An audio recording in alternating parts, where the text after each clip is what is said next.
आजपर्यंत गेल्या दीड वर्षापासून हा लढा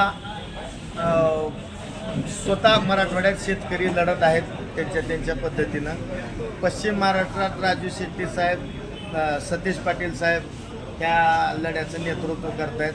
आणि 15 ऑगस्टपासून आदरणीय अमितभाई देशमुख साहेब आणि धीरजभाई देशमुख साहेबांनी या लढ्यात शेतकऱ्याच्या खांद्याला खांदा लावून सहभाग घेणार आणि न्याय मिळवणार असा निर्णय घेतला आहे. आणि त्याच्यासाठी उद्या 15 ऑगस्टला सकाळी 10 वाजता मुरुड अकोला येथे शेतकऱ्यांची व्यापक बैठक दोन्ही नेत्यांच्या उपस्थितीत आयोजित करण्यात आली आणि आम्ही लढत राहू.